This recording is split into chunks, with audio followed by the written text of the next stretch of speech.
across the vast tapestry of human understanding. When the word spy is uttered, a cascade of vivid imagery often erupts within the mind's eye. It is an instant projection, a rapid-fire montage of cinematic legends and television icons. Perhaps it is the debonair charm and lethal grace of James Bond, martini in hand, his Aston Martin gleaming under an exotic sun, or the breathtaking, impossible feats of Ethan Hunt, clinging to a sheer cliff face, defying gravity and logic itself in a relentless pursuit of truth. For some it might evoke the sophisticated yet often comically bumbling world of the man from UNCLE, or the wry humor and surprising competence of Maxwell. Smart Agent 86, navigating a world teetering on the brink of chaos with a shoe phone firmly pressed to his ear. These are the archetypes that have indelibly shaped our collective consciousness. Figures of mystique who traverse the globe with effortless ease, their passports filled with an array of exotic stamps,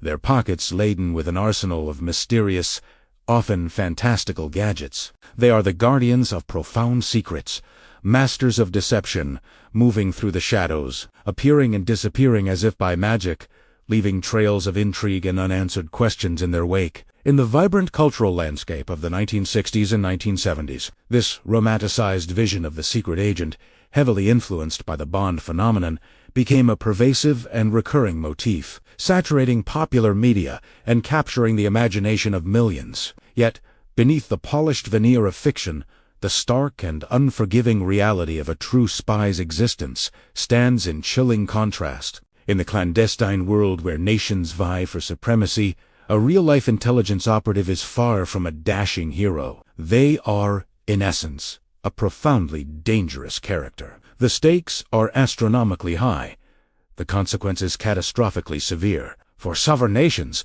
the presence of an enemy agent within their borders, or worse, within their most sensitive institutions, presents colossal, almost unfathomable risks. These individuals possess the chilling capability to unearth and expose the most zealously guarded state secrets, the precise coordinates of strategic military bases, the intricate blueprints of cutting-edge weaponry, the identities of elite special forces operatives, the very names of key scientific personnel driving classified research, and other deeply buried truths that, once revealed, can cripple a nation's defense, undermine its economic stability, or ignite international conflict. These are not trivial disclosures. They are revelations that can fundamentally alter the balance of power, sparking diplomatic crises, triggering proxy wars, or even setting the stage for direct military confrontation. The very fabric of national security is woven with these secrets, and when they are laid bare, the resulting vulnerability can plunge an entire country, and indeed, the global order, into profound peril. This evening, we embark on a journey into that shadowed realm, a deliberate foray into the intricate world of espionage. We metaphorically don the dark attire of the spy, not for a tale of fictional daring-do, but to unravel a true story, one that is not only astonishing in its complexity, but genuinely shocking in its implications. To grasp the profound depths of this particular narrative, we must first cast our gaze backward, tracing the threads of history to a pivotal moment that reshaped the world. The aftermath of the Second World War. The year is 1945. The fires of global conflict have finally been extinguished, and the monstrous tyranny of Nazi Germany has crumbled into dust. But the world, far from finding peace, immediately began to fracture, cleaving into two colossal, ideologically antithetical blocks. On one side stood those aligned with the burgeoning communist movement, spearheaded by the Soviet Union, a vast empire committed to a centralized, state-controlled economic and political system. On the other, arrayed against them, were the capitalist nations, predominantly democratic, championing individual liberty, free markets, and pluralistic governance. This inherent schism, this fundamental disagreement on the very nature of human society and its organization, was not merely academic. It simmered, it intensified, it calcified over the ensuing years. The tension escalated relentlessly, a slow-burning fuse that threatened to ignite another global conflagration. By 1955, the division had deepened into an almost impenetrable chasm, manifested by the formal establishment of opposing military alliances. On one side emerged the North Atlantic Treaty Organization, or NATO, a formidable alliance of capitalist democracies firmly anchored by the military and economic might of the United States. Its purpose was clear: a collective defense pact designed to contain Soviet expansionism and safeguard the democratic values of its member states. Simultaneously, in direct response, and as a counterweight, the communist nations coalesced under the banner of the Warsaw Pact. This was an alliance dominated and orchestrated by the Soviet Union, encompassing its various satellite states and newly acquired provinces and regions across Eastern Europe. This formidable bloc, often chillingly referred to as the Iron Curtain, symbolized the physical and ideological division that had descended across the continent, isolating Eastern Europe from the West with an almost impenetrable barrier. The reality, however fantastical it might sound, was that both of these colossal groupings of powers harbored grand, almost existential ambitions. Each in its own way sought to exert a dominant, if not outright controlling influence over the very destiny of the world. The pursuit of global hegemony, whether through ideological persuasion, economic leverage, or covert military intervention, became the defining characteristic of this new, precarious global order. The Soviet Union, driven by its expansionist ideology and strategic imperatives, began to actively intervene,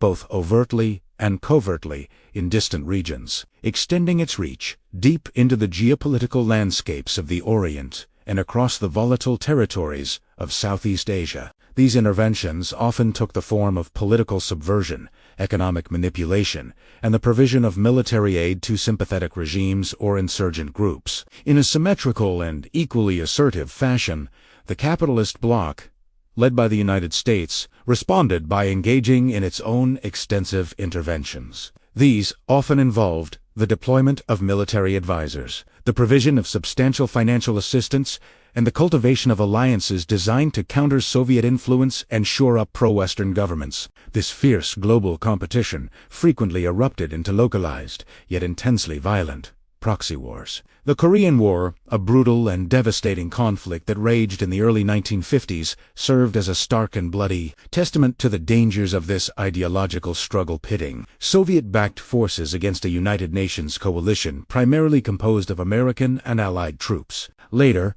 other flashpoints, such as the Cuban Revolution and the subsequent missile crisis, brought the world perilously close to the precipice of nuclear annihilation, casting a long, chilling shadow of apprehension over the strategic thinkers and political leaders within the North Atlantic Treaty Organization. The specter of communist expansion into the Western Hemisphere, just 90 miles from American shores, became a source of intense and sustained concern. It was amidst this volatile and profoundly uncertain global landscape, this intricate web of ideological conflict and proxy warfare, that the modern, sophisticated services of espionage truly began to crystallize and flourish. This was an entirely new breed of intelligence gathering, a far cry from the romanticized, often amateurish operations of previous eras. No longer were these the days of the First or Second World War, where an individual like the notorious Mata Hari might exchange a few whispered secrets gleaned from a pillow talk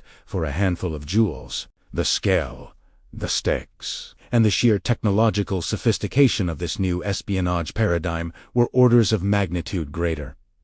This was about far more than discrete pieces of information. This was about systematically uncovering and revealing critical vulnerabilities that could throw an entire opposing nation into disarray, challenging its very existence. It was about exposing weaknesses that could, with terrifying efficiency, open the door to catastrophic episodes, potentially involving the complete destruction of a country's infrastructure, its economy, or its military might. The gravity of this new game, played in the shadows with the fate of millions hanging in the balance, could not be overstated. Within the United States, a multi-layered, often overlapping, intelligence apparatus rapidly evolved to meet these unprecedented threats. The Central Intelligence Agency, or CIA, was tasked primarily with foreign intelligence gathering and covert operations abroad, its reach extending to every corner of the globe.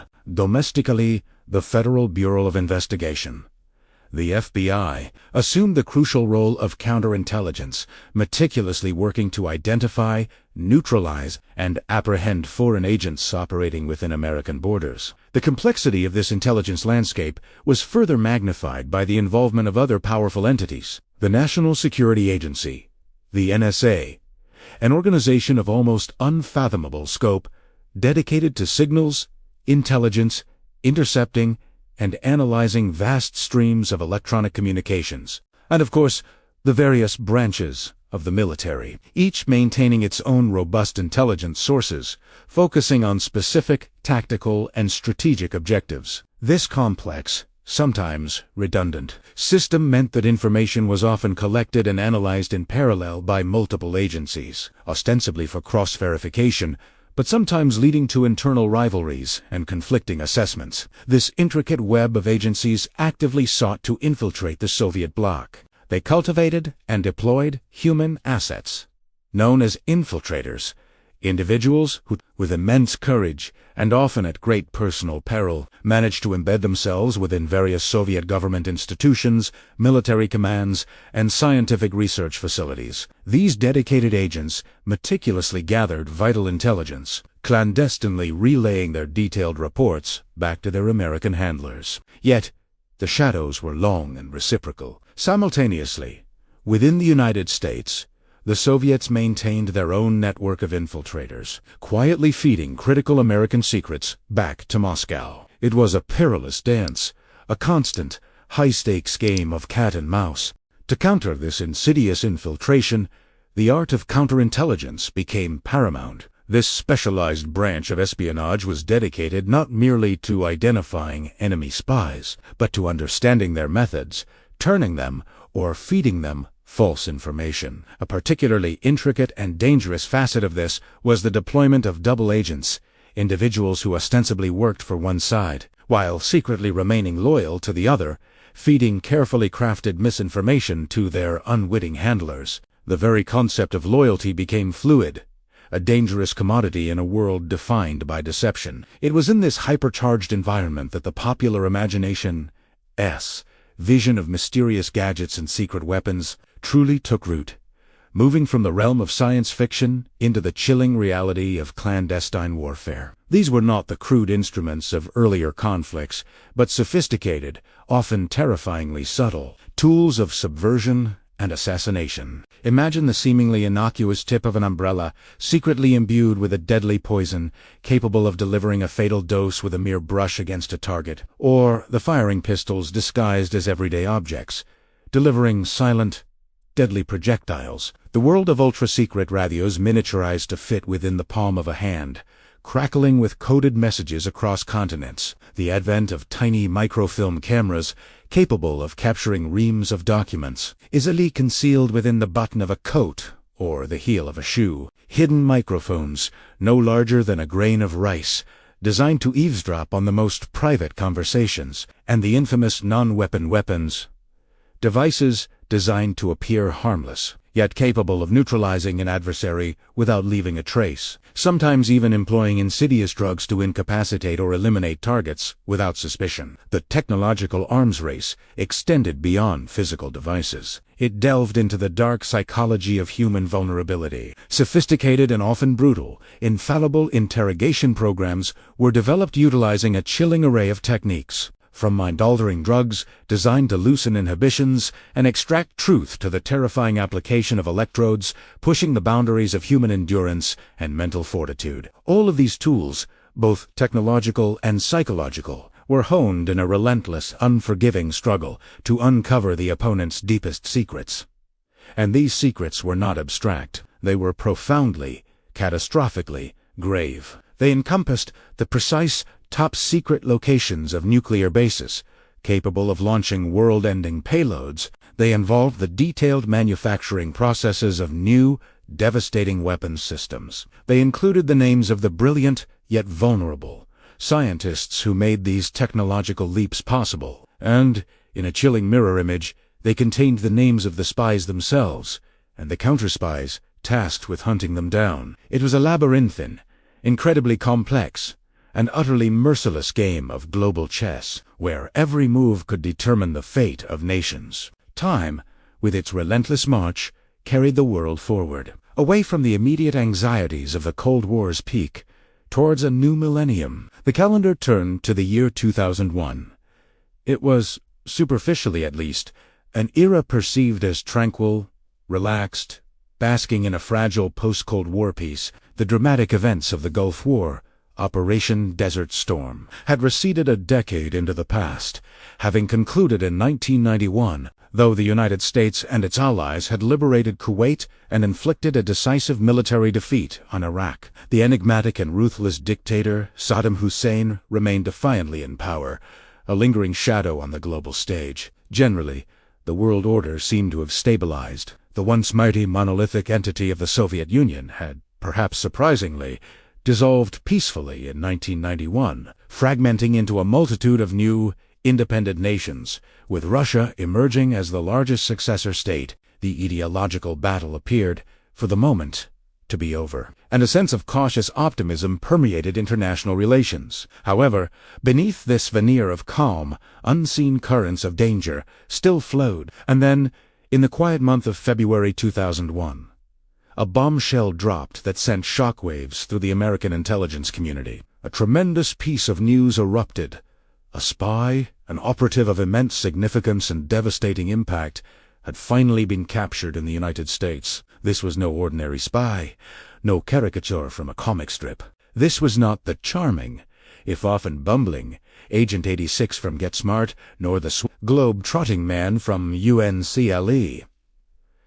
This was a phantom, a deeply entrenched and highly successful mole who had been operating with impunity for an astonishing 22 years. For over 2 decades, this individual had masterfully evaded detection, a ghost moving through the most secure corridors of power, systematically delivering highly sensitive information, first to the Soviet Union, and then, after its dissolution, to the newly formed Russian Federation. This shadowy figure operated under the chilling alias of Ramón García, a deliberate, nondescript cover designed to obscure his true identity. American counterintelligence agencies, the very entities tasked with hunting down such deep cover assets, had been acutely aware of this ghost's existence for a considerable period. They knew, with annoying certainty, that vital secrets were bleeding from their systems. They had even identified the operational signature of Ramón García as far back as 1985, the year his treacherous leaks began to compromise American security.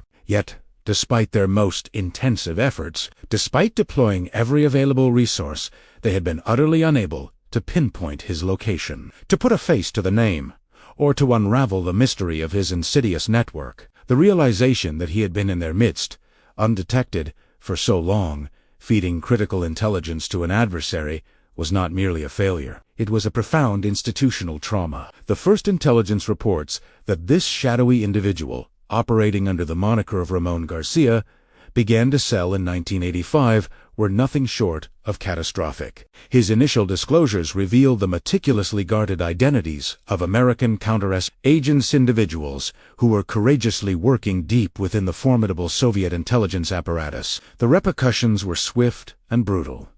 3 of these brave agents were almost immediately assassinated by their Soviet handlers, their lives extinguished in the chilling calculus of clandestine warfare. A 4th American operative was seized, subjected to the horrors of forced labor in the frozen gulags of Siberia, only to be later exchanged in a high-stakes prisoner swap for Soviet spies captured by the United States. The Central Intelligence Agency and the Federal Bureau of Investigation, reeling from these devastating losses, rapidly became aware of this unprecedented breach. But the full extent of Garcia's treachery would soon unfurl with even more horrifying implications. So, second, the American intelligence community uncovered an even more profound act of betrayal. García had delivered comprehensive lists containing the names of spies from both asterisk sides of the Cold War divide. This meant he wasn't merely betraying American assets. He was playing a far more intricate and devastating game. For the Soviets,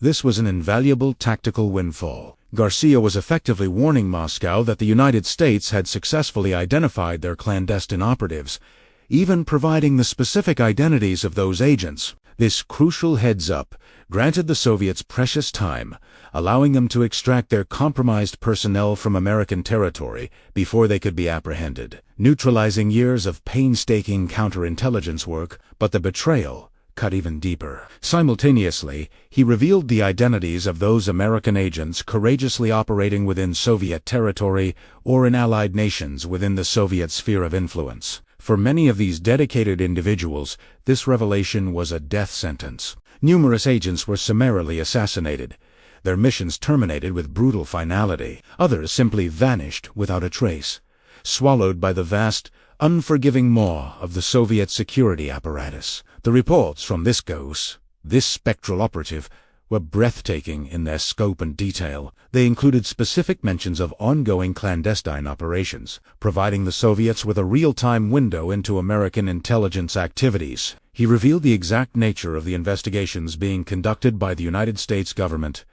detailing the targets and objectives. If American forces were planning to intervene in a particular region based on suspicions of espionage, Garcia would preemptively alert the Soviets, allowing them to adjust their strategies or neutralize the threat before it materialized. But his treachery extended far beyond human intelligence operations. He also divulged critical military secrets, including the precise, top-secret locations of nuclear missile silos, potentially exposing America's ultimate deterrent to preemptive strikes. He delivered exhaustive reports on the latest advancements in American military hardware, the cutting-edge designs of new fighter jets, the revolutionary technologies integrated into advanced warships, and the silent, stealth capabilities of next-generation submarines. These revelations stripped away America's technological advantage, providing its adversaries with invaluable insight into its warfighting capabilities. Perhaps most devastatingly, Garcia provided intelligence that struck at the very heart of American counterintelligence methodology. He exposed the sophisticated techniques employed by FBI investigators to identify, track, contact, and manage their own spies. He revealed the intricate surveillance protocols, the subtle methods used to listen in on targets, the detailed procedures for monitoring movements and communications. This was a catastrophic breach of tradecraft, akin to handing the keys to the kingdom to the enemy. Armed with this unprecedented insight, the Soviet intelligence agencies swiftly adapted their own behaviors. They meticulously modified their operational procedures, rendering many of the carefully gathered reports from American agents entirely erroneous. Simple, yet brilliant. Countermeasures were implemented. For example, if a Soviet spy learned that their safe house had been bugged, instead of abandoning it, they might install automated recording devices that played entirely false messages, creating an auditory or they might simply play loud, innocuous music, making any intercepted conversations unintelligible. To counter this insidious infiltration, the art of counterintelligence became paramount. This specialized branch of espionage was dedicated not merely to identifying enemy spies, but to understanding their methods, turning them, or feeding them, false information. A particularly intricate and dangerous facet of this was the deployment of double agents, individuals who ostensibly worked for one side, while secretly remaining loyal to the other, feeding carefully crafted misinformation to their unwitting handlers. The very concept of loyalty became fluid, a dangerous commodity in a world defined by deception. It was in this hypercharged environment that the popular imagination's vision of mysterious gadgets and secret weapons truly took root, moving from the realm of science fiction into the chilling reality of clandestine warfare. These were not the crude instruments of earlier conflicts, but sophisticated, often terrifyingly subtle, tools of subversion and assassination. Imagine the seemingly innocuous tip of an umbrella, secretly imbued with a deadly poison, capable of delivering a fatal dose with a mere brush against a target, or the firing pistols disguised as everyday objects, delivering silent, deadly projectiles. The world of ultra-secret radios miniaturized to fit within the palm of a hand, crackling with coded messages across continents. The advent of tiny microfilm cameras, capable of capturing reams of documents, easily concealed within the button of a coat or the heel of a shoe. Hidden microphones, no larger than a grain of rice, designed to eavesdrop on the most private conversations, and the infamous non-weapon weapons, devices designed to appear harmless. yet capable of neutralizing an adversary without leaving a trace, sometimes even employing insidious drugs to incapacitate or eliminate targets without suspicion. The technological arms race extended beyond physical devices. It delved into the dark psychology of human vulnerability. Sophisticated and often brutal, infallible interrogation programs were developed utilizing a chilling array of techniques, from mind-altering drugs designed to loosen inhibitions and extract truth to the terrifying application of electrodes, pushing the boundaries of human endurance and mental fortitude. All of these tools, both technological and psychological, were honed in a relentless, unforgiving struggle to uncover the opponent's deepest secrets. And these secrets were not abstract. They were profoundly, catastrophically grave. They encompassed the precise, top-secret locations of nuclear bases, capable of launching world-ending payloads. They involved the detailed manufacturing processes of new, devastating weapons systems. They included the names of the brilliant, yet vulnerable, scientists who made these technological leaps possible. And, in a chilling mirror image, they contained the names of the spies themselves, and the counter-spies tasked with hunting them down. It was a labyrinthine, incredibly complex, an utterly merciless game of global chess, where every move could determine the fate of nations. Time, with its relentless march, carried the world forward, away from the immediate anxieties of the Cold War's peak, towards a new millennium. The calendar turned to the year 2001. It was, superficially at least, an era perceived as tranquil, relaxed, basking in a fragile post-Cold War peace. The dramatic events of the Gulf War, Operation Desert Storm, had receded a decade into the past, having concluded in 1991, though the United States and its allies had liberated Kuwait and inflicted a decisive military defeat on Iraq. The enigmatic and ruthless dictator, Saddam Hussein, remained defiantly in power, a lingering shadow on the global stage. Generally, the world order seemed to have stabilized. The once mighty monolithic entity of the Soviet Union had, perhaps surprisingly, dissolved peacefully in 1991, fragmenting into a multitude of new, independent nations, with Russia emerging as the largest successor state. The ideological battle appeared, for the moment, to be over, and a sense of cautious optimism permeated international relations. However, beneath this veneer of calm, unseen currents of danger still flowed. And then, in the quiet month of February 2001, a bombshell dropped that sent shockwaves through the American intelligence community. A tremendous piece of news erupted. A spy, an operative of immense significance and devastating impact, had finally been captured in the United States. This was no ordinary spy, no caricature from a comic strip. This was not the charming, if often bumbling, Agent 86 from Get Smart, nor the globe-trotting man from UNCLE.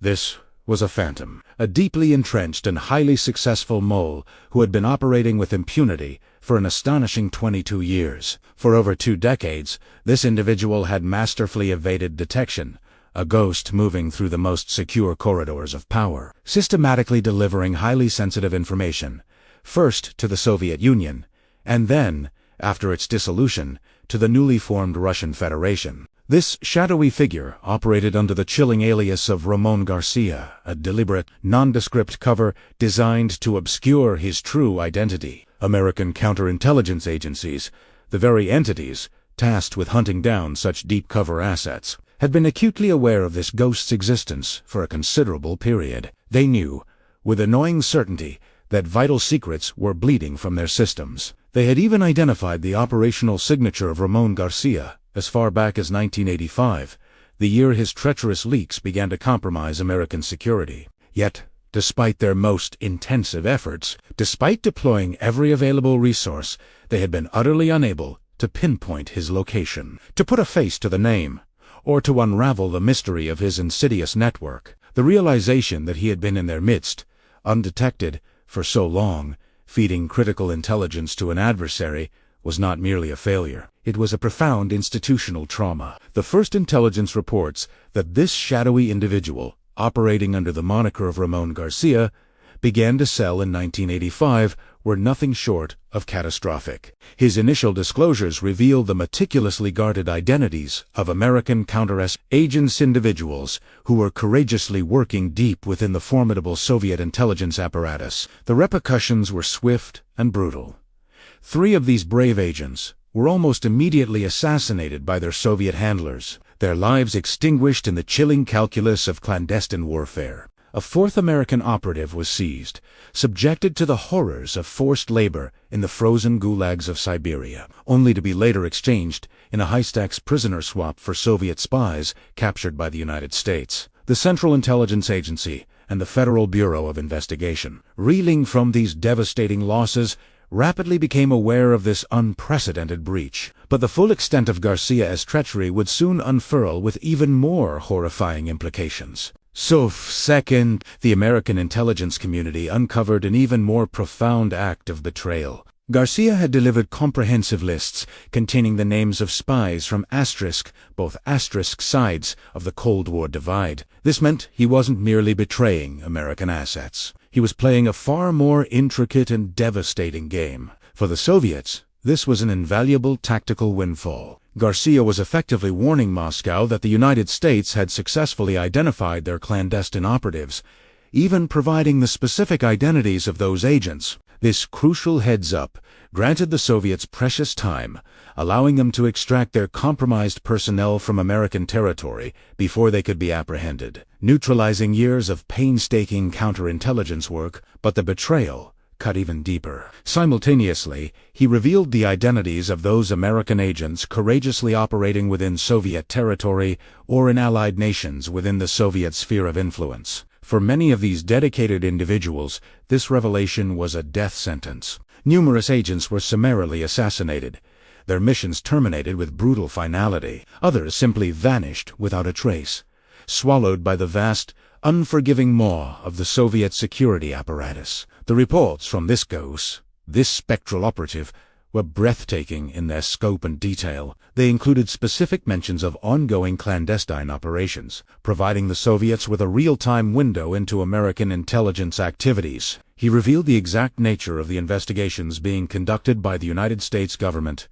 detailing the targets and objectives. If American forces were planning to intervene in a particular region based on suspicions of espionage, Garcia would preemptively alert the Soviets, allowing them to adjust their strategies or neutralize the threat before it materialized. But his treachery extended far beyond human intelligence operations. He also divulged critical military secrets, including the precise, top-secret locations of nuclear missile silos, potentially exposing America's ultimate deterrent to preemptive strikes. He delivered exhaustive reports on the latest advancements in American military hardware, the cutting-edge designs of new fighter jets, the revolutionary technologies integrated into advanced warships, and the silent, stealth capabilities of next-generation submarines. These revelations stripped away America's technological advantage, providing its adversaries with invaluable insight into its warfighting capabilities. Perhaps most devastatingly, Garcia provided intelligence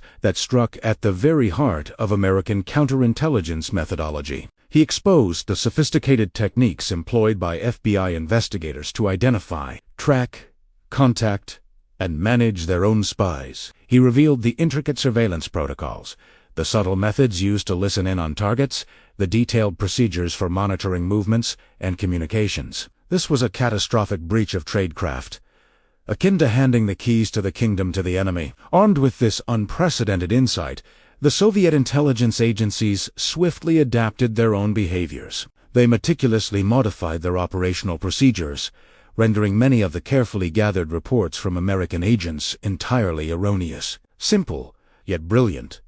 Countermeasures were implemented. For example, if a Soviet spy learned that their safe house had been bugged, instead of abandoning it, they might install automated recording devices that played entirely false messages, creating an auditory or they might simply play loud, innocuous music, making any intercepted conversations unintelligible.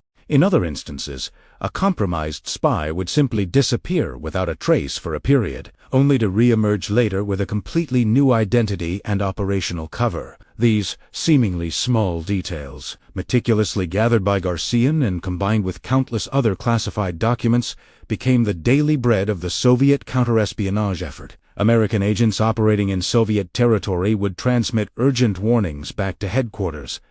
Another shipment of critical materials just arrived, and it's grave, but such reports would often be their last, for, having been compromised by Garcia, these agents would soon be discovered and eliminated, their lives tragically cut short. It was a terrifying period, a real-life drama unfolding at breakneck speed, far more harrowing than any film could portray. American intelligence was constantly racing against the clock, fighting a phantom enemy who seemed to know their every move. Yet this enigmatic figure remained extraordinarily cautious, his identity a closely guarded secret even from his handlers. He was a master of evasion, a shadow among shadows. So profound was his commitment to anonymity that not even his Soviet, or later Russian, contacts knew his true appearance. He operated through a meticulously crafted and highly secure communication protocol, a system known chillingly as a death drop or dead drop.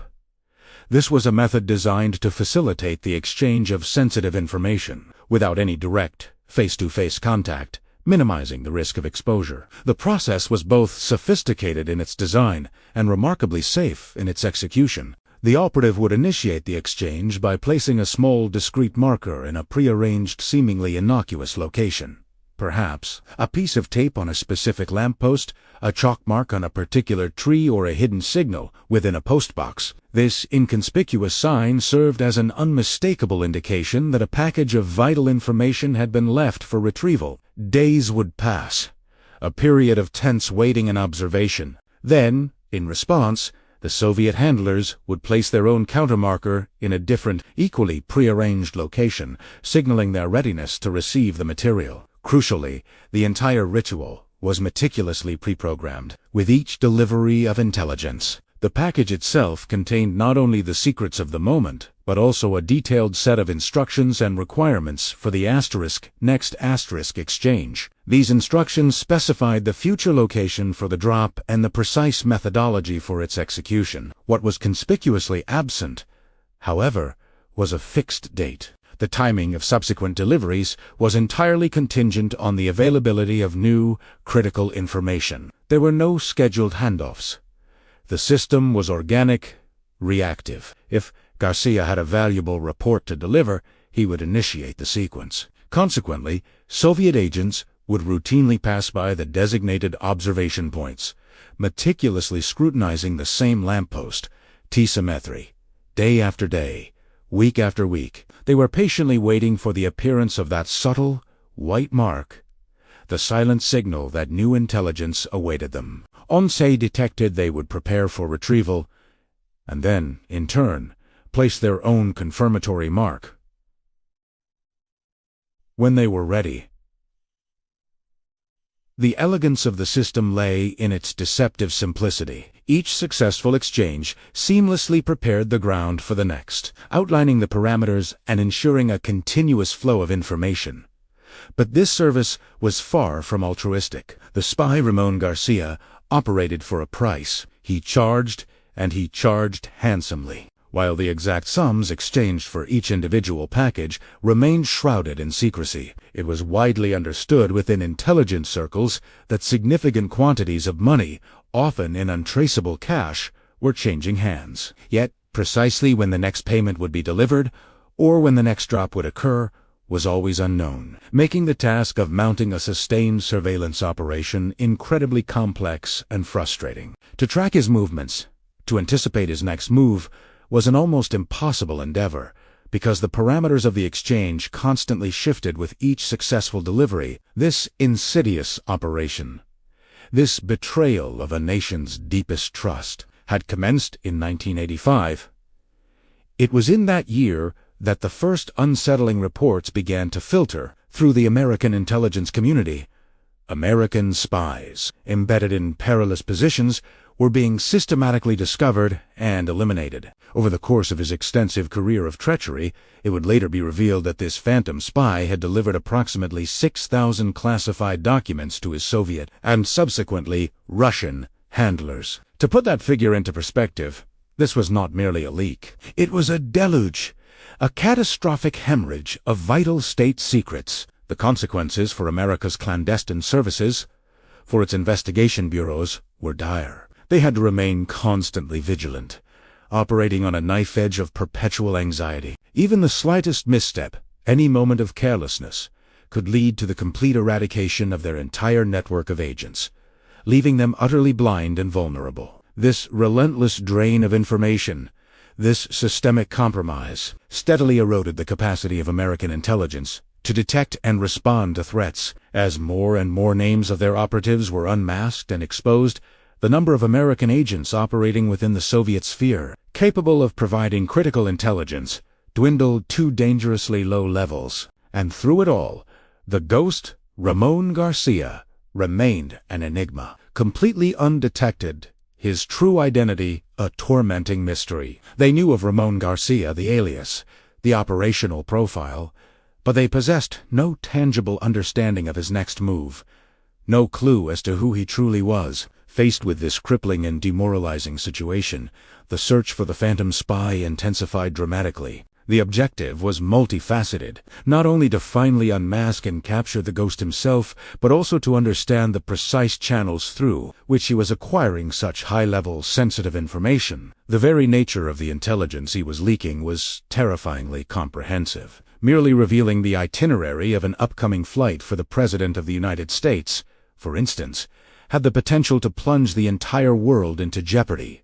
One must remember that the President of the United States commands direct control over the nation's nuclear arsenal, and any compromise of his security or movements could have catastrophic global implications. The investigators discovered, with a chilling certainty, that detailed data concerning impending presidential tours and foreign visits had been leaked. The question that haunted them was stark and unsettling.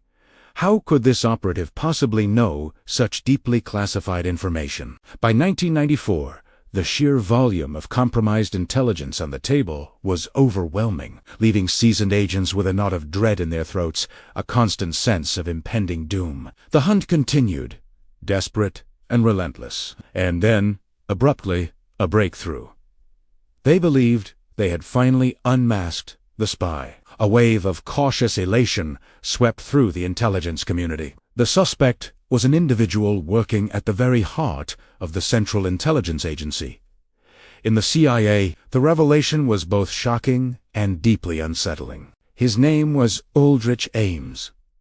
Initially, the discovery brought a surge of relief, followed by profound bewilderment. Ames was not perceived as a particularly significant or high-ranking agent. In fact, many were surprised that he was the one. While it was true that he worked within the counterintelligence division and therefore possessed access to a considerable amount of classified information, something fundamental felt wrong. A gnawing discrepancy lingered. The problem was that Ames, despite his access, did not have clearance for the intelligence that had been systematically leaked over the years. Many of the most damaging pieces of information that had been delivered to the Russians were simply beyond Aldrich Ames's authorized reach. It was undeniable that he had... Indeed, it was later confirmed that, from 1985 until the collapse of the Soviet Union in 1991, Ames had been selling American secrets to Moscow, a betrayal of immense proportions. But this was different. There was clearly something, or someone, else. Aldrich Ames was apprehended, interrogated with extreme prejudice, subjected to every psychological and legal pressure imaginable. Yet, despite the intensity of the investigation, it ultimately became clear he was not the ghost. He was not.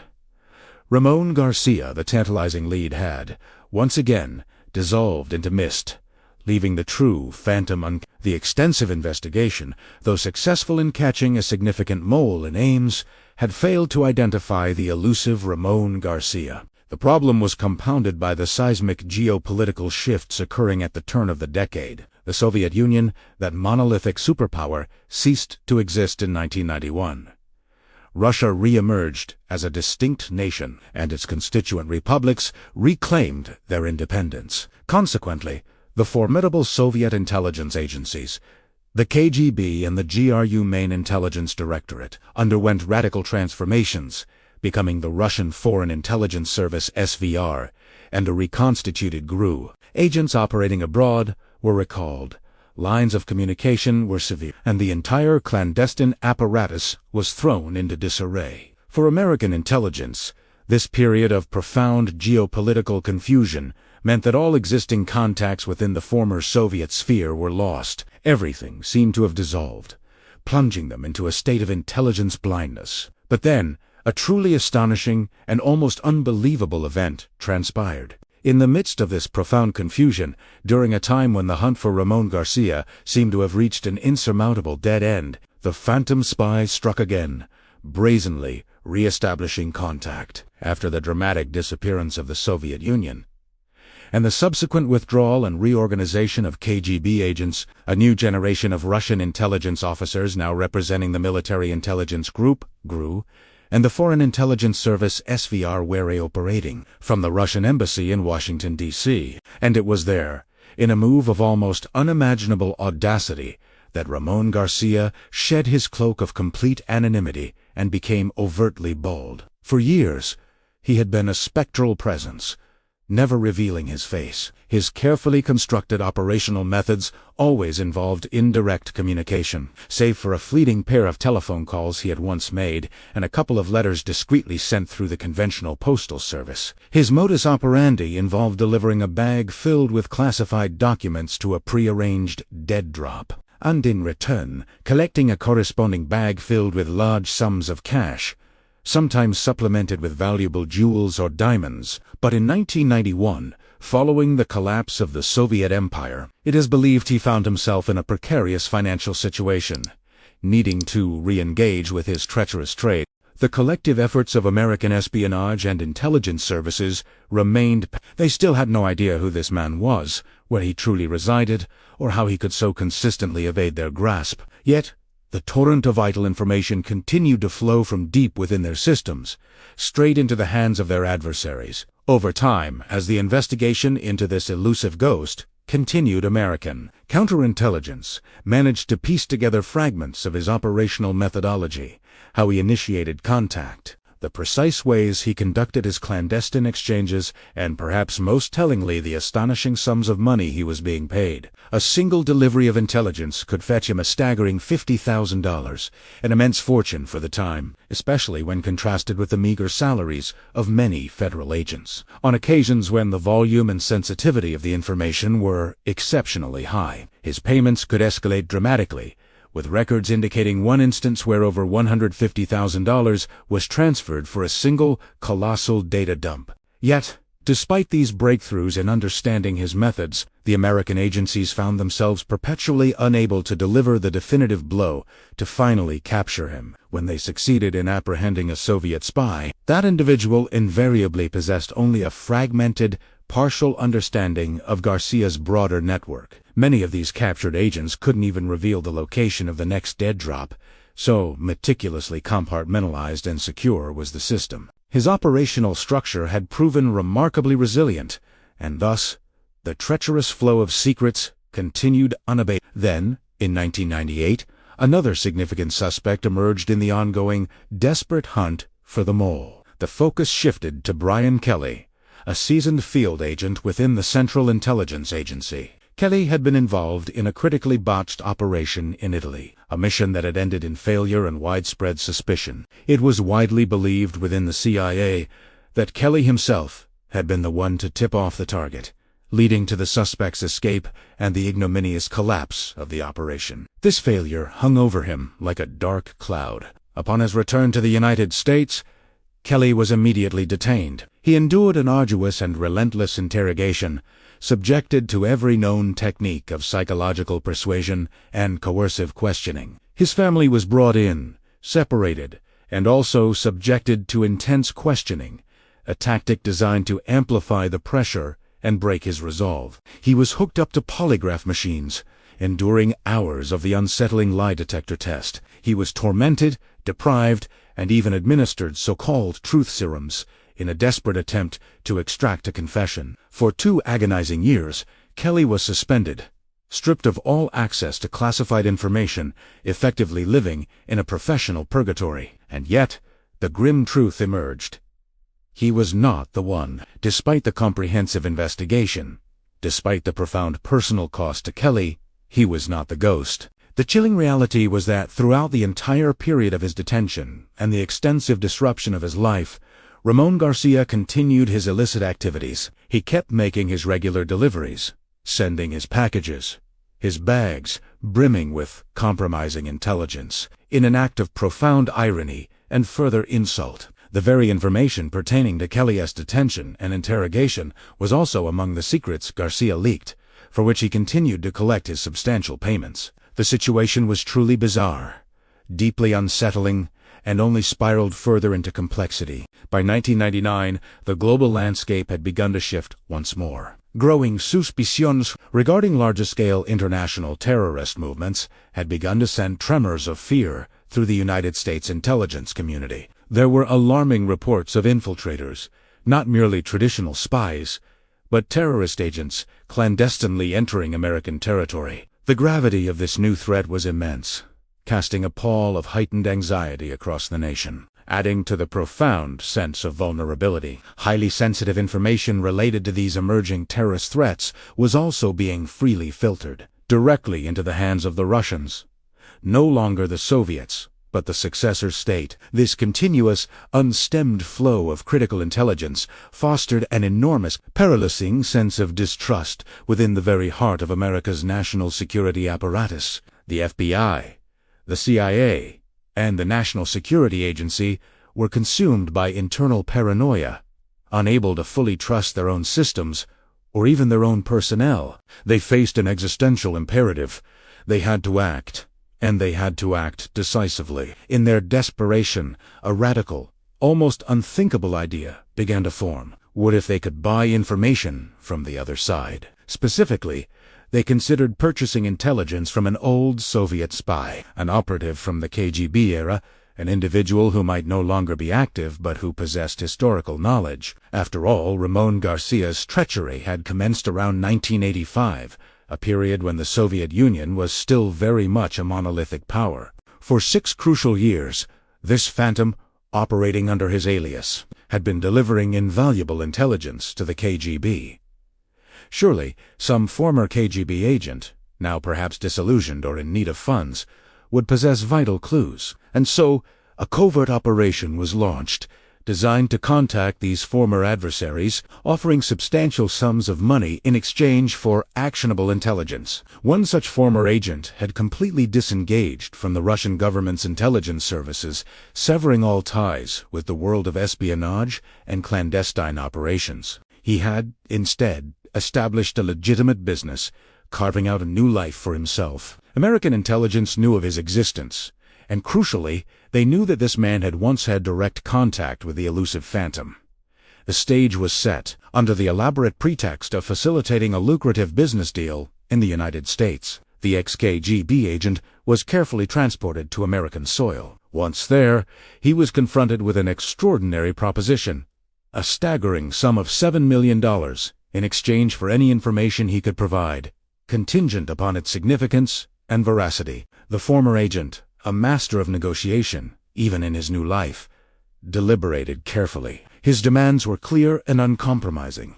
Absolute anonymity, new identities for himself and his entire family, American citizenship, and comprehensive financial and logistical support for several years to allow them to adapt to their new lives and establish his business within the United States. After a period of intense deliberation, the American authorities, desperate for answers, accepted his terms. The man then produced a medium-sized suitcase. It was not overtly large or imposing, but its contents were priceless. Inside, they found a collection of documents, a single audio recording, and a series of cryptic field notes. Much of the documentary evidence he provided comprised information the Americans already knew, details of past compromises that had already caused immense damage. But within that unassuming suitcase, there lay a truly invaluable artifact.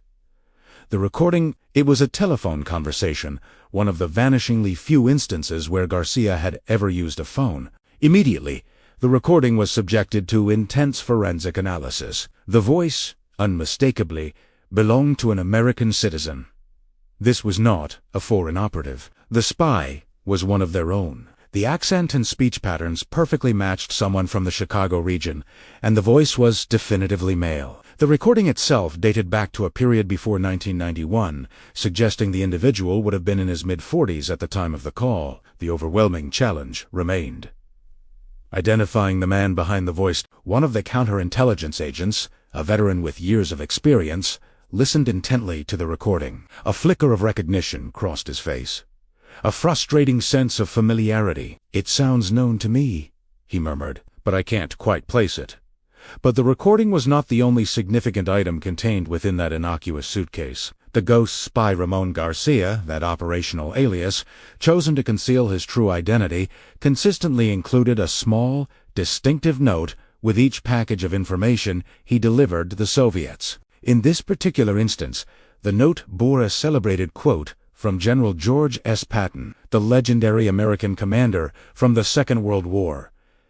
It was a phrase widely recognized that alluded to the Japanese during the war, and it was that specific quote that immediately, startlingly, resonated with the very agent who had just listened to the recording. A look of profound surprise, then dawning horror, spread across his face. "That phrase," he exclaimed, almost to himself, "it's Robert's favorite phrase." The other agents, caught in the sudden tension, stared at him, a mix of disbelief and suspicion in their eyes. "Play the recording again," someone commanded. The tape rewound, and the voice, followed by the quote, filled the room once more. "It's Robert," the agent stated, his voice now grimly certain. "Robert Hansen from the FBI's counterintelligence service." The spy, the phantom, the traitor who had eluded them for over 2 decades, was finally unmasked. He was an agent of the Federal Bureau of Investigation, possessing a high level of security clearance, granting him unparalleled access to the nation's most closely guarded secrets. His role as a counterintelligence analyst meant he was, ironically, tasked with understanding and combating foreign espionage. Naturally, the initial reaction was one of disbelief. It simply couldn't be.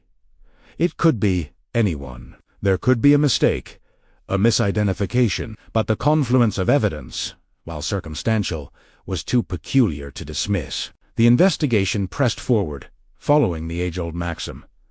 The devil is in the details. It was discovered that the Russian informant had stored the compromising intelligence he received from Garcia in a simple plastic bag. When questioned whether this was one of the bags delivered by the spy in the United States, the Russian confirmed it, noting it was a common trash bag. Forensic specialists meticulously analyzed the plastic bag. They found numerous fingerprints belonging to various individuals who had handled the bag at different points. However, 2 specific fingerprints stood out, unequivocally belonging to a single person, and that person was Robert Hansen. The pieces of the puzzle clicked into place. The same man identified by the agent's voice, the same man whose favorite quote was found in the dead drop note. Everything pointed to a carefully orchestrated, deeply premeditated act of treason. Hansen, ever the careful operative, had even typed his notes, rather than handwriting them, to prevent any forensic analysis of his script. The audio recording, while compelling, was somewhat distorted, having been captured from a telephone line, and thus wasn't, on its own, entirely conclusive. But the undeniable presence of Robert Hansen's fingerprints on a trash bag that had contained top-secret information, a bag that had been part of a clandestine exchange with the enemy, was more than sufficient. He was, without a shadow of a doubt, suspect number 1. With the identity of the phantom finally confirmed, the focus of the operation shifted dramatically. Te beganto spy on the spy. The first strategic move was to reassign Hansen. He was given a significant promotion, elevated to a supervisory position, which came with the added perk of his own private office. Robert Hansen, at that precise moment, remained blissfully unaware of the true gravity of his situation. The covert group hunting the ghost was exceptionally secret. operating deep underground, with no one outside its immediate circle having any access to its existence or findings. Hansen, interpreting the promotion as a well-deserved recognition of his long service, perhaps even a prelude to his eventual retirement, simply celebrated his career advancement. But who was this man, Robert Hansen? His story began in 1942. Born, if our information is correct, in the bustling city of Chicago. His father had been a soldier in the Second World War, returning home to embark on a distinguished career as a police officer. Hansen's father was not just any cop. He was a highly respected and well-liked figure within the force, renowned for his integrity and, notably, for his work in investigating corrupt police officers. This background instilled in him a strong sense of moral rectitude and earned him considerable prestige within the community. As a child, Robert Hansen nurtured a particular fascination with Mad magazine, a publication known for its satirical humor and often subversive content. He was especially drawn to the iconic section known as Spy vs. Spy, a series of black-and-white comic strips featuring two perpetually warring secret agents who constantly outsmarted and sabotaged each other. This early exposure to the darker, more duplicitous aspects of espionage undoubtedly fueled his imagination. His literary interests also leaned heavily into the genre of spy novels, and he developed a profound affinity for a specific book penned by a former English spy, Kim Philby. Philby's memoir explored his journey into becoming a double agent, offering profound insights into his motivations. Within its pages, a particular phrase resonated deeply with Hansen. "You cannot betray someone you do not feel you belong to." This statement, made by a man who had betrayed his own country, suggested a fundamental alienation, a detachment from national identity. Hansen, it seemed, identified with this sentiment on a deeply personal level. He was also captivated by the burgeoning spy films and television series of the 1960s, a golden age for the genre. Shows like The Man from UNCLE, and Get Smart. Enthralled him, offering a glamorous, albeit fictionalized, glimpse into the world he would one day inhabit. During his school years, Hansen was not the life of the party. He was reserved, quiet, and introspective. Yet, beneath this quiet demeanor lay a brilliant mind, possessing a truly privileged memory, capable of recalling entire texts verbatim, from beginning to end. Physically, he was an imposing figure, standing nearly 2 meters tall and possessing a robust, corpulent build. He enrolled in university, initially pursuing a degree in chemistry before dabbling in other academic fields. However, the world of espionage, the allure of secrets and shadows, remained a powerful undercurrent in his thoughts. Eventually, he joined the Chicago Police Department, where, echoing his father's legacy, he was specifically assigned to the sensitive area of investigating police corruption. This was dangerous,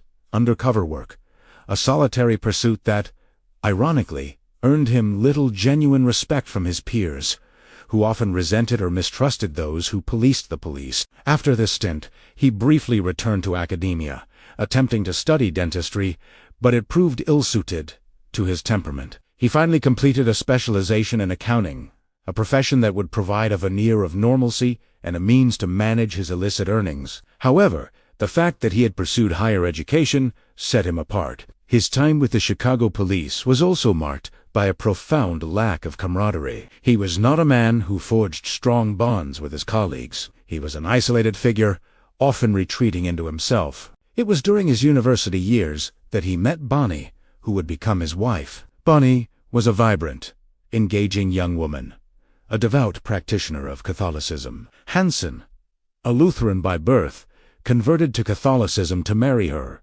a significant step that underscored his commitment to her. Together, they would go on to have 6 children, though, tragically, one young daughter passed away. Even with a wife and a growing family, Hansen remained an enigma, a man whose character was decidedly strange. His career as a police officer, despite his academic qualifications, proved less than satisfactory. Constant conflicts with his superiors eventually led to a rather blunt suggestion from one boss: "Please, go to the FBI."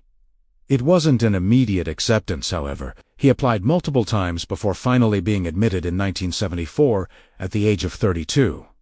Within the FBI, he was initially appreciated, primarily for his robust academic background and undeniable intelligence. Yet, he remained the reserved, often aloof, intellectual, never quite fitting into the social fabric of the Bureau. Furthermore, his religious practices took on an unusual, almost radical, dimension. Once he converted to Catholicism, he didn't merely become a nominal member. He became deeply involved with the Opus Dei, a conservative, ultra-radical Catholic organization known for its fervent adherence to traditional doctrine. Hansen was not just a member. He was an active participant, attending protests and demonstrations, often displaying an oversized anti-abortion and anti-gay bumper sticker on the family vehicle, signaling his uncompromising stances on contentious social issues. He also harbored a deep fascination with weapons, becoming an avid collector, almost obsessed with firearms. To the outside world, to his children's schools and the neighborhood, he presented the image of an exemplary father, always involved in his children's academic and extracurricular activities. Yet, beneath this carefully constructed facade, a profound tension simmered. The persistent problem of money. In 1974, the salary of a freshly minted, low-level FBI agent was notoriously mean, often less than that earned by a sanitation worker in New York City. A senior FBI official once publicly lamented this disparity, stating it was untenable that federal agents earned less than garbage collectors. Moreover, agents frequently had to cover their own expenses, including travel for investigations, due to scarce operational resources. Despite the FBI's impressive overall budget, these funds did not trickle down to the lower echelons. It was during this period that Hansen began to grapple with his economic needs and explore unconventional ways of resolving them. It is a curious, almost darkly ironic, juxtaposition at the very same time he was an outwardly proud and exceptionally active member of the ultra-conservative Opus Dei. He was meticulously planning a life of duplicity and betrayal. He truly lived a double life. On one hand, he was a devout Catholic, attending Mass weekly, confessing his sins, participating in every ritual. On the other, his private life harbored deeply disturbing perversions. He maintained a secret habit of covertly filming his wife, without her knowledge, nude, and then, in a profound act of betrayal, sharing these intimate images with an acquaintance. And with the advent of the Internet, he developed a disturbing predilection for secluding himself in his basement, consuming inappropriate content in secret. No one in his family or professional life was aware of these hidden facets of his character, and it was in this climate of profound personal and financial strain that he truly embraced espionage. While 1985 marked his deep, consistent engagement in double-agent activities, selling a torrent of information, it was not his first foray into treachery. Hansen had, in fact, begun selling secrets as early as 1974, barely a year after joining the FBI.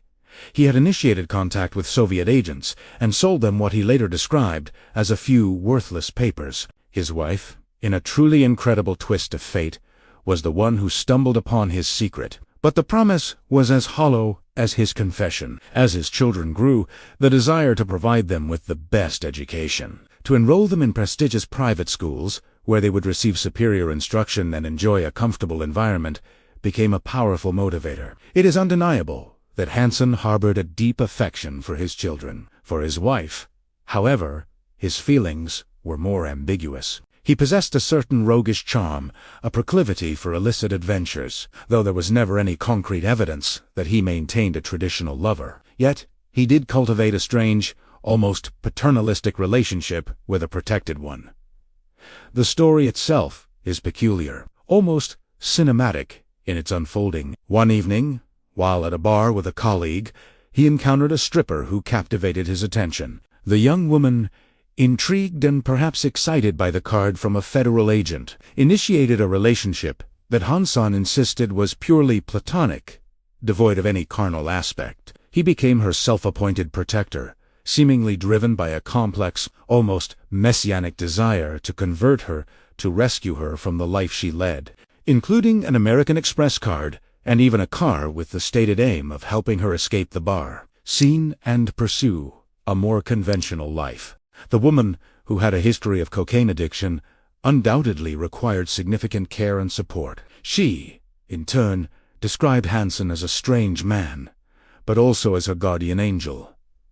However, after 2 years, the relationship abruptly ended. She reconnected with an old lover, tragically relapsed into drug addiction, and ultimately found herself lost to the streets, resorting to prostitution for a meager sum or a dose of drugs. Hansen, in his detached way, never truly comprehended her choices. When she was eventually arrested for petty theft and drug trafficking, he refused to answer her calls or intervene on her behalf. In his rigid moral framework, she had failed to respect his efforts to help her, and as such, he discarded her from his life. While he may never have physically cheated on his wife, these morally ambiguous and financially draining side projects were a constant strain. His wife, of course, remained unaware of his continued espionage, though she must have, on some level, intuited it. His sudden influxes of cash, far exceeding his official FBI salary, would have been impossible to ignore, despite his attempts at careful concealment. After the incident in 1974,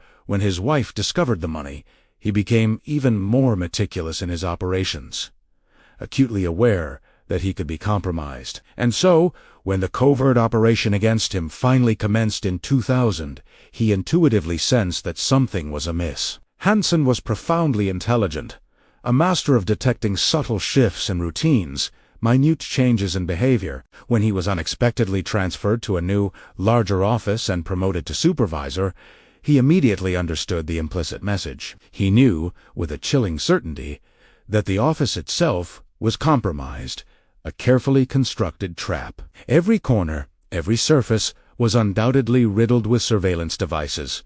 Hidden cameras, miniature microphones, all designed to capture him in the act of wrongdoing. He even discovered that the assistant assigned to him was, in fact, an active counterintelligence agent, deliberately placed to monitor his every move. Hansen, leveraging his expert knowledge of the FBI's intricate internal computer systems, used another agent's computer and unauthorized passwords to confirm his suspicions, revealing the identity and mission of his watcher. He became extraordinarily cautious, moving with renewed stealth. Yet, the sands of time were running out.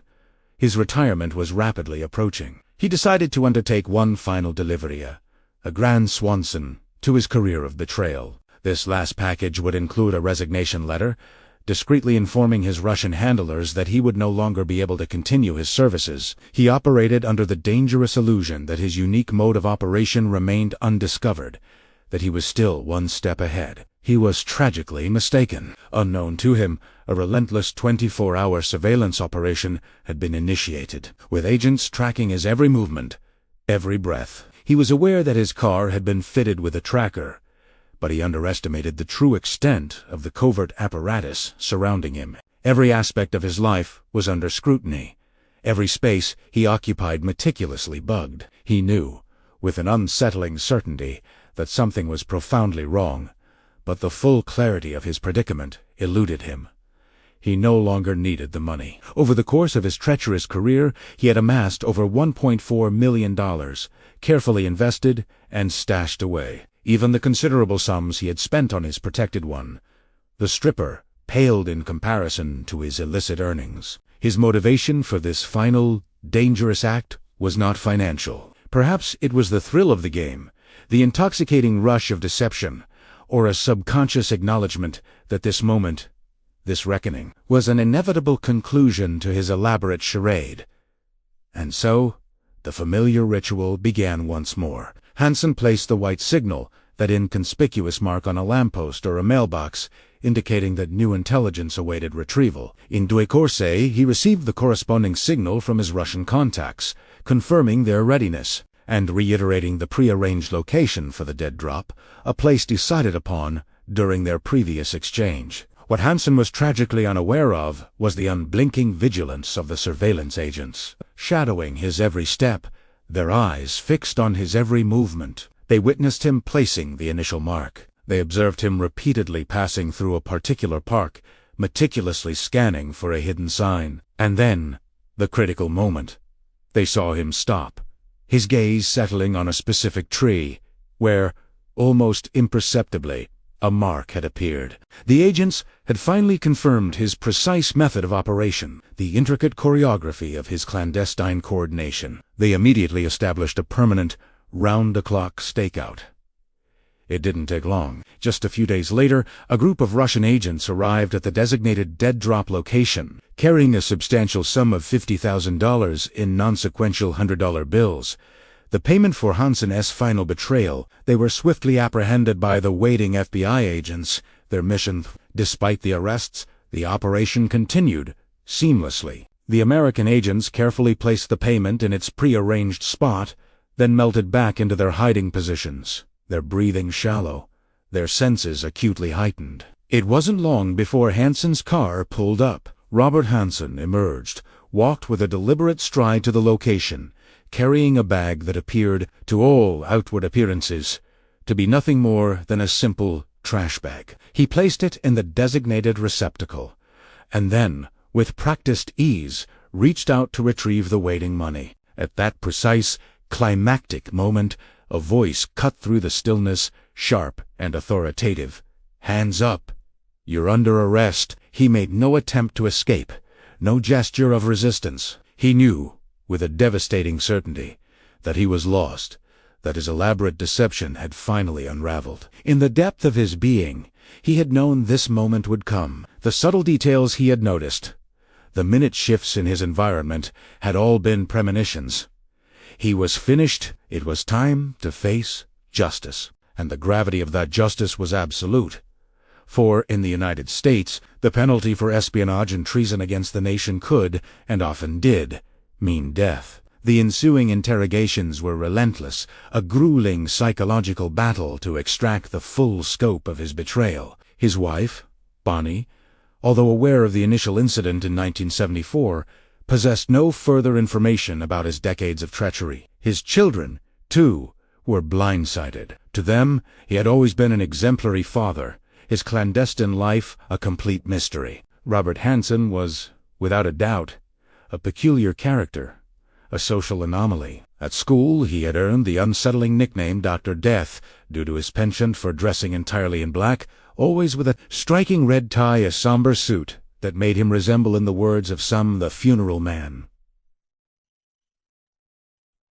These were not affectionate jests, but observations of his inherent strangeness. Yet, paradoxically, within the confines of his home, he was perceived as a good person, even if he possessed a dominant personality, frequently issuing instructions. His demeanor in the office, however, was markedly different. He was often unpleasant, difficult to work with, and on one occasion had even physically assaulted a female colleague, an incident that nearly cost him his career. But he had managed to weather that storm, only to face the ultimate reckoning now. Detained, facing the full force of federal prosecution, he was offered a deal. His defense attorney, a seasoned legal professional who had also represented figures involved in the complex and highly publicized Iran-Contra scandal, was intimately familiar with high-stakes, politically charged cases. He skillfully negotiated a plea bargain.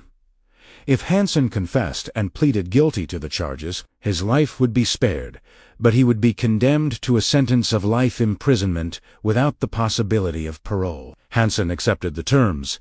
Pleading guilty to 15 counts of espionage, he was sentenced to life without parole, but with two crucial conditions. The first and most remarkable condition was that his wife's pension would be fully respected. Hansen had made it clear that if this demand was not met, he would refuse to cooperate further, forcing the government into a potentially protracted and damaging trial. The FBI, despite the immense damage he had inflicted, agreed to uphold the pension. In a final, almost unbelievable twist of character, the worst spy in American history was concerned about his wife's financial security. Even with this concession, the punishment was absolute and terrifying. Solitary confinement in a maximum security prison, confined to a small cell for 23 hours a day, with only a single hour of recreation outside his cell. He was permitted one visit per week for 1 hour. His family, his children, his wife, continued to visit him, a stark illustration that, in tear eyes, he remained a beloved father. But the chilling reality was that, as a spy, Robert Hansen had inflicted catastrophic damage upon the United States. His actions had led to the deaths of numerous American agents and, even more profoundly, had jeopardized the national security of the country and, potentially, global stability itself. His pervasive treachery had rendered the United States extraordinarily vulnerable in areas of paramount importance. The threat of nuclear war, the sanctity of military secrets, sensitive political intelligence, the integrity of its weapons, systems, the locations of its critical infrastructure, and the efficacy of its monitoring systems. He had, for instance, revealed the FBI's highly sensitive plan to construct a covert tunnel for monitoring communications at the Russian embassy in Washington, a costly and technologically advanced operation that was immediately scrapped upon his betrayal. But perhaps the most grievous of his disclosures was the systematic revelation of the very counter-espionage security mechanisms employed by both the FBI and the CIA. He exposed how America caught spies. This profound breach had far-reaching and terrifying consequences. It contributed significantly to the systemic vulnerabilities that, years later, would allow the terrorist groups responsible for the attacks of September 11, 2001, to infiltrate the United States undetected. The very documents, the precise mechanisms, and the intricate systems that Hansen betrayed, and which ultimately had to be deactivated due to their compromise, inadvertently paved the way for that horrific tragedy. Had Robert Hansen been captured after September 11th, there is little doubt that he would have faced the death penalty. But his apprehension in February 2001, prior to the attacks, ultimately granted him the grim benefit of a life sentence. He died in prison in 2023, his life ending in the same solitary confinement that had been his fate for decades. Throughout his long imprisonment and after his death, the fundamental question persisted. Why did he do it? The most obvious and immediate answer was money. He earned a modest salary as an FBI agent and desired to provide a better life for his family, a life of comfort and educational opportunities that his legitimate income could not afford. However, deeper analyses, delving into the complex psychology of a traitor, revealed that his motivations extended far beyond mere financial gain. Two other powerful factors were at play. Firstly, the Soviets, and subsequently, the Russians, provided him with something profoundly lacking in his life: recognition. In each package of payment, in addition to the cash and jewels, came specific, highly elaborate messages tailored precisely to his psychological profile. These messages were meticulously designed to make him feel valued, indispensably, and that his actions were not only useful but, in a twisted sense, righteous. They were crafted to mitigate the gnawing guilt of betraying his country, affirming his perceived importance within the grand geopolitical chess match. It was a remarkable demonstration of psychological manipulation, orchestrated by the same Soviet strategic thinkers who had developed sophisticated brainwashing programs, akin in some ways to the infamous MK-Ultra experiments conducted by the United States. Hansen, to a significant degree, responded positively to this insidious validation, thriving on the clandestine praise. Secondly, and perhaps even more profoundly, he did not feel a genuine sense of belonging within the FBI. He felt like an outsider, constantly perceived as the weirdo, the Dr. Death. This profound alienation, this feeling of not being truly integrated into the institution he served, contributed to his profound disengagement, and ultimately his decision to betray it. His final, distorted justification for his actions was even more chilling. He genuinely believed that his espionage, in the grand scheme of things, would ultimately benefit the world. From his convoluted perspective, the Soviet Union was destined to collapse anyway, sooner or later. The information he provided, he rationalized, would merely serve to open the eyes of the United States, forcing them to operate with greater awareness and efficacy. This twisted worldview was further intertwined with his Opus Dei beliefs. From his rigidly conservative moral compass, the Soviets were fundamentally misguided, and their system needed to be dismantled. It was a profoundly crooked, self-serving logic, a justification for treason that stemmed from a deeply fragmented and self-deceiving mind. But at the end of the day, regardless of his internal rationalizations, Robert Hansen, by his actions, risked the stability of the entire world. If you enjoyed this video, don't forget to give it a like, subscribe to the channel, leave your comment, and turn on the notification bell so you don't miss any future episodes. Your support helps us keep creating more content like this. See you in the next episode.